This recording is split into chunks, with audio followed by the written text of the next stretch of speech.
Do you watch the show WestWorld? No, where's that? Okay, it's What a channel? brand new show, HBO, right? Yeah, Okay. HBO Shelly. Is it? Okay. And it is like all the rage right now, but it's very futuristic and there's all this technology involved. Well, some have described it as Gunsmoke meets Fantasy Island, you know. well, that's a good way of putting That's the way I've heard it. But you can live out your fantasies with little consequences, apparently. So we want to know, is the world that we are living in right now, is it close to becoming a futuristic society? Shelly Palmer has some answers for us. I hope they're all good answers. Good morning, Shelly. Good morning. How are you? So first of all, this show has been all the rage, and I think it's because of this alternate or futuristic reality.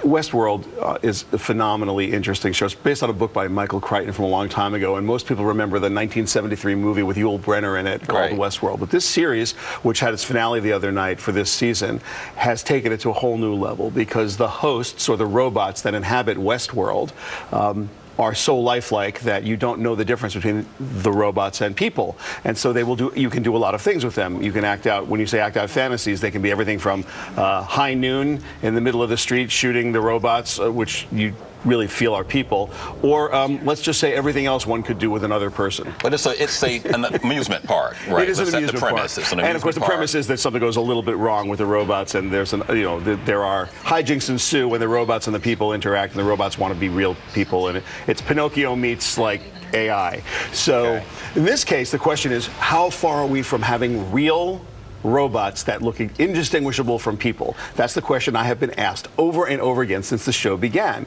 And so how far are we? Well, we're not as far as everybody thinks, because in practice, there's only a few things you need to put together. You need artificial intelligence, which we're well on our way to getting covered. You need some kind of natural language processing. Well, that's Siri or Alexa or Google's assistant. You need to have some way of giving it agency. So you need it to move, and that's the big question. Do you actually, to be fooled into thinking you're dealing with a person, in face-to-face, it would have to have all kinds of human qualities. But let's say on the phone, are you really going to know that you're talking to a natural language processing robot? If you say, hi, Alexa, and you talk to Alexa, if she had a personality, which mine does, mine speaks with a British accent, how far away from a person is that?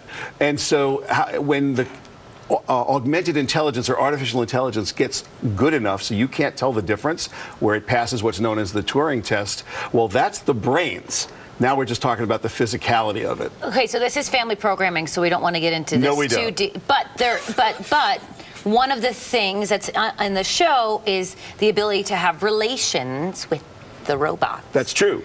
And so you were saying that there are some humans who want that now? Yeah, and you know what?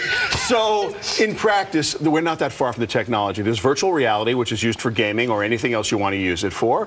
And there are all kinds of ways to attach technology to handle a full range of human entertainment.